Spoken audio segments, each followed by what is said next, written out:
नमस्ते दोस्तों, स्वागत है आपका आपके अपने चैनल शंभो साउंड पर। और आज हम बात करेंगे, क्या सच में लॉकडाउन के बाद डीजे बैन होने जा रहा है या डीजे बिज़नेस का क्या होगा, क्या फ्यूचर है, क्या इस बिज़नेस में हम आए नए दोस्त हमारे या फिर जो है उन्हीं का कुछ ख़राब होगा।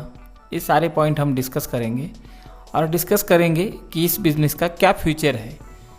अब ये सारे मेरे अपनी राय है, तो आपको जस्ट मैं बताना चाहता हूँ, क्योंकि YouTube पर काफ़ी 2-3 वीडियोज़ ऐसे आए कि डीजे बंद होने जा रहा है या फिर किस सिचुएशन में नहीं बंद होगा।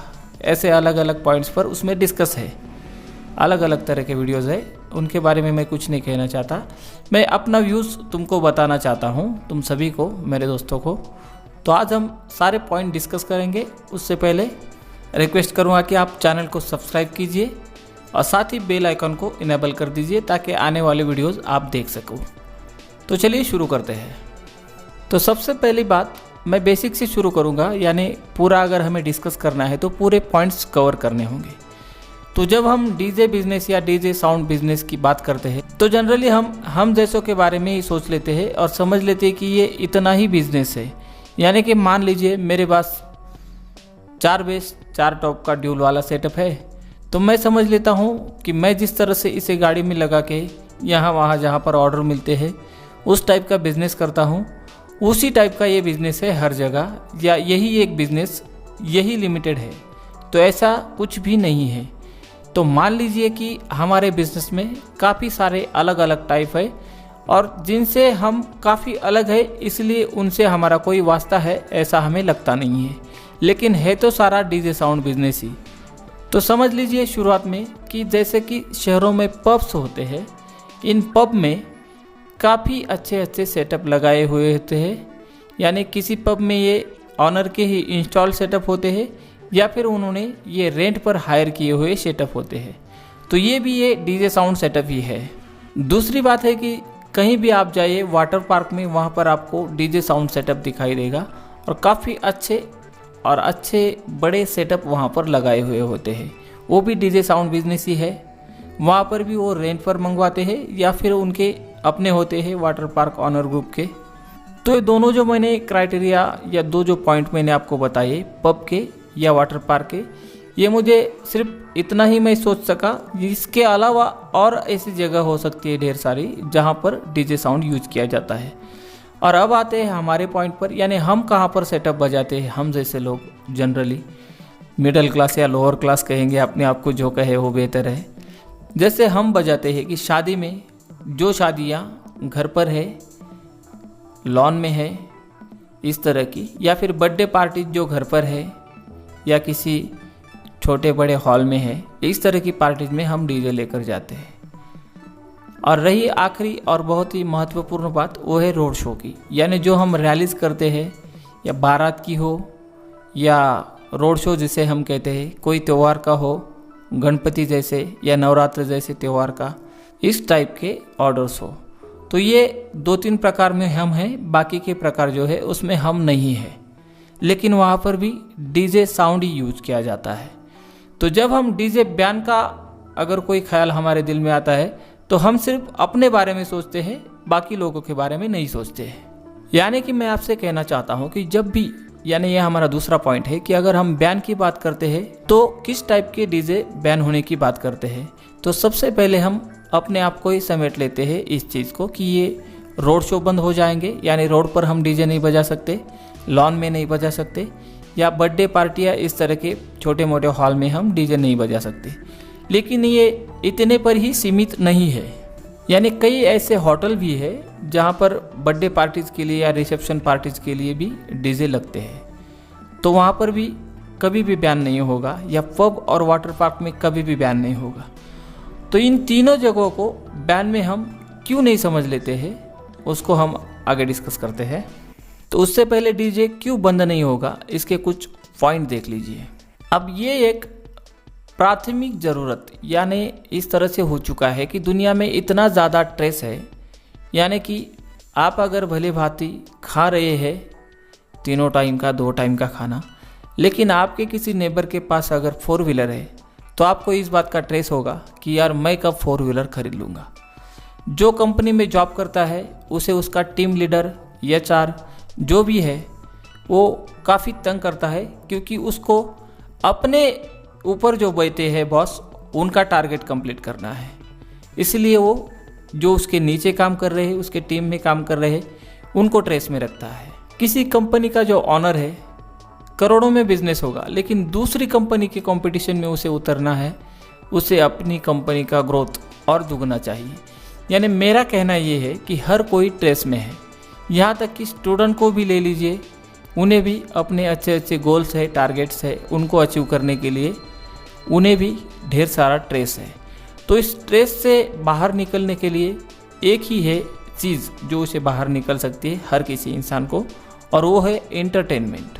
और हमारा बिजनेस इसी कैटेगरी में आता है, एंटरटेनमेंट। हम लोगों को एंटरटेन करते हैं, उनका ट्रेस हम दूर करते हैं, काफ़ी दूर करते हैं। यानी डीजे के नज़दीक भी आकर कोई खड़ा रहता है तो उस वक्त के लिए जितना वक्त वो वहाँ पर है, वो बाकी सारे टेंशन करीबन भूल जाता है। यानी बिना कोई शराब पिए, दारू पिए, कोई नशा किए बिगर वहाँ पर माहौल ऐसा बन जाता है कि वो अपने टेंशन भूल जाता है। तो ये एक, अगर हम सोचते हैं कि रोटी, कपड़ा और मकान, इन तीनों के अलावा अब जो चीज़ें एक्स्ट्रा ऐड की गई है प्राइमरी नीड में, वो है शिक्षा और हेल्थ यानी आरोग्य। और इसके अलावा अगर 6 नंबर पर किसी चीज़ को ऐड करना चाहिए किसी भी इंसान के लिए जो उसकी ज़रूरतें हैं उसमें, तो वो है एंटरटेनमेंट। इसलिए ये ना सोचे कि हम बहुत ही थर्ड क्लास कैटेगरी का बिजनेस कर रहे हैं, ऐसा कुछ नहीं है। हम काफ़ी नज़दीक है उन लोगों के जो लोगों को प्राइमरी नीड में चाहिए। दूसरी बात है कि हम खुद जो लोग बिजनेस करते हैं वो भले ही किसी भी प्रकार का टैक्स या रेवेन्यू गवर्नमेंट को नहीं देते हैं, लेकिन इतने पर यह बात सीमित नहीं है।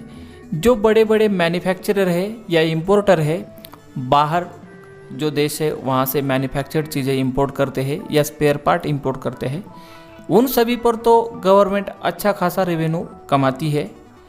रही बात सेल की, तो सेल में कंपनी जो बेचती है वहाँ पर गवर्नमेंट को जीएसटी जाता है।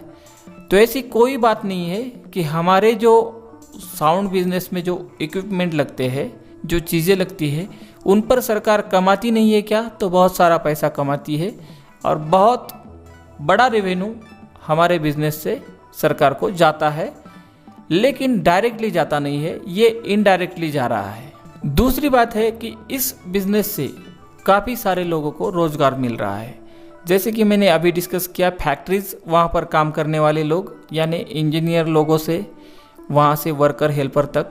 दूसरी बात है कि इंपोर्ट एक्सपोर्ट का बिजनेस करने वाले जो लोग इंपोर्ट करते हैं ये सारी चीज़ें, या हमारे यहाँ बनने वाली बाहर एक्सपोर्ट करते हैं। रही बात और कि जब हम जैसे लोग इसे खरीद कर अपना रोजी रोटी चलाते हैं, साथ ही हम जैसों के साथ जो लेबर काम करता है, इस तरह से काफ़ी सारे लोगों को इस बिज़नेस से रोज़गार मिल रहा है।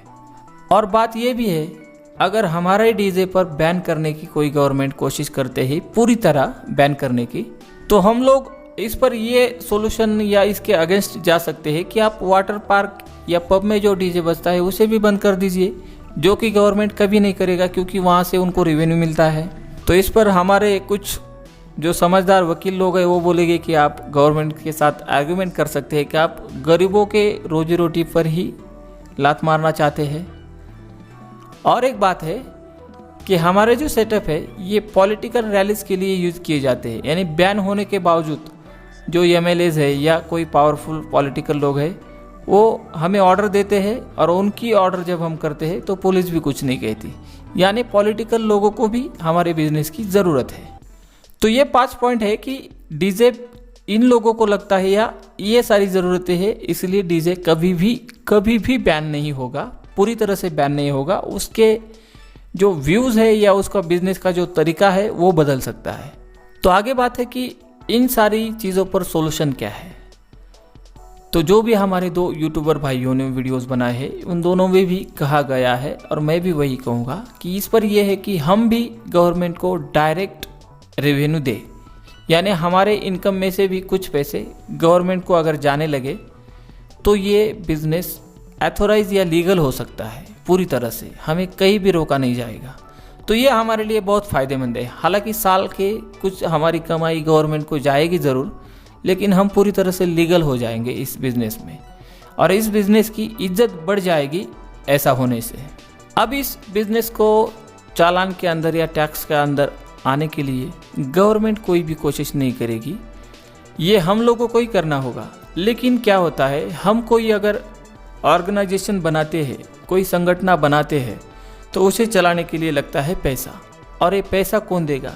तो ये पैसा भी हमें ही लगाना होगा शुरुआत में। और हम तो किसी को पैसा देंगे नहीं, क्योंकि हमें किसी पर भरोसा नहीं है कि कौन क्या करेगा, हमारे पैसे लेकर अपनी मौज मजा करे, तो इसलिए कोई किसी को पैसे नहीं देगा। तो बात यह है कि कोई ऑर्गेनाइजेशन बन के इस बिज़नेस को लीगल करने में काफ़ी वक्त जाने वाला है।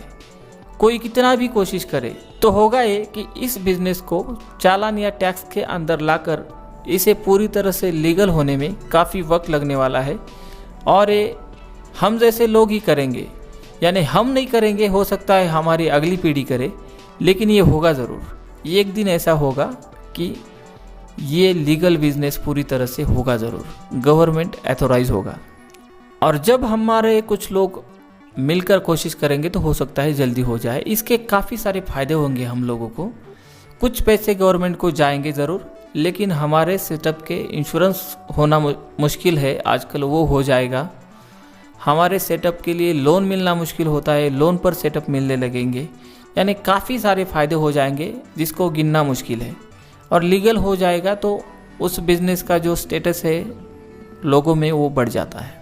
इसके लिए हो सकता है कुछ ऐसे रूल हमें अपनाने पड़े कि 4 बेस 4 टॉप से बड़ा सेटअप ना हो। कुछ जो एरियाज़ है जैसे हॉस्पिटल, स्कूल, जो अभी भी इस वक्त भी बताया गया है, यानी कुछ एरियाज़ बैन कर दिए जाएंगे, वहाँ पर कभी भी डीजे नहीं बजा सकते। तो हमें ऐसी चीज़ें एक्सेप्ट करनी होंगी। अब इसमें गाँव के लिए और शहरों के लिए अलग अलग रूल हो सकते हैं। गांव में थोड़ी छूट ज़्यादा मिल सकती है कि आप रोड पर भी बजा सकते हो, शहरों में आप रोड पर नहीं बजा सकते हो। इस तरह की चीज़ें हमें एक्सेप्ट करनी होगी। जैसे लॉन वाले हैं, वो कुछ थोड़ी बहुत साउंड प्रूफिंग कर लेते हैं, तो लॉन के अंदर बजाने के लिए अलाउड हो जाएगा। वो तो डेफिनेटली हो जाएगा, भले इस तरह का कानून भी लगातार रहे। जो लॉन वाला अंदर थोड़ी बहुत साउंड प्रूफिंग करके अपने पार्टी को अंदर डीजे बजाने के लिए अलाउड कर देगा, उसको काम भी ज़्यादा मिलेगा। और इस तरह से तो डीजे बजेगा ही बजेगा, क्योंकि पब और वाटर पार्क के कैटेगरीज में ही ये आ जाएगा बाद में। और हम बात करते हैं रोड शो की, तो रोड शो पर हो सकता है 2 बेस 2 टॉफी अलाउड हो सकता है वो कमज़ोर हो सेटअप, लेकिन न मिलने से काम अच्छा है कि 2 बेस 2 टॉप का काम हम करें। तो इस तरह की कुछ चीज़ें मॉडिफाई होगी, उनका रूप बदल जाएगा, लेकिन बिजनेस कभी भी बंद नहीं होगा। तो कुछ दोस्त सोच रहे होंगे कि अभी क्या करें इस लॉकडाउन में। भाइयों, ये लॉकडाउन जो है हमारी जान के लिए है। जान है तो जहान है, तो जान बचनी चाहिए, बाकी बिजनेस तो होता रहेगा। तो आप सुरक्षित रहे, घर पर रहे। लेकिन जिन लोगों को लॉकडाउन खुलने के बाद या जिस एरियाज में खुले हैं वहाँ पर उन लोगों को कुछ अपने सेटअप अपग्रेड करना है, या फिर सेटअप में कुछ नया खरीदना है, या पूरा सेटअप ही कोई नया खरीदना चाहता है, तो क्या आप उसमें इन्वेस्ट करें? ये आपके दिल में सवाल हो सकता है। तो आप ये सोचें कि अगले 1 साल के लिए आपको कोई भी पैसा मिलने वाला नहीं है उसमें से। अगर फिर भी आपके घर चलाने में आपको कोई दिक्कत नहीं है, उतने पैसे आपके पास है, तो आप बेझिझक इस बिज़नेस में पैसे लगा दीजिए as a new sound owner, या फिर अपग्रेड कर दीजिए अगर आप पुराने हैं तो। लेकिन अगर आपके पास पैसों की पहले से दिक्कत चल रही है तो आप थोड़ा संभल के रहिए, क्योंकि अपना परिवार ज़्यादा इम्पोर्टेंट है सेटअप में अपग्रेड करने से या फिर उसमें इन्वेस्ट करने से।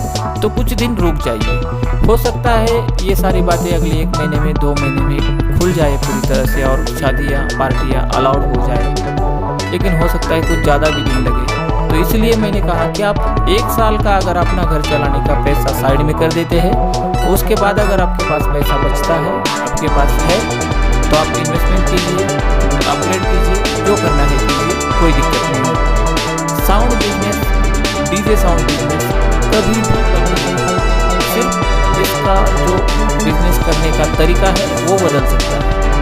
लेकिन ये बहुत बड़ी ज़रूरत है, एंटरटेनमेंट काफ़ी बड़ी ज़रूरत है लोगों की, ये कभी बंद नहीं होगा। दोस्तों मिलते हैं अगले वीडियो में, तब तक मुझे कमेंट सेक्शन में बताइए कि ये वीडियो आपको कैसा लगा। साथ ही नया वीडियो आप किस टॉपिक पर चाहते हैं वो भी कमेंट कर दीजिए। आपके कोई सवाल हो, सुझाव हो, वो भी कमेंट कर दीजिए। चैनल को सब्सक्राइब कीजिए। मिलते हैं अगले वीडियो में, तब तक के लिए बाय।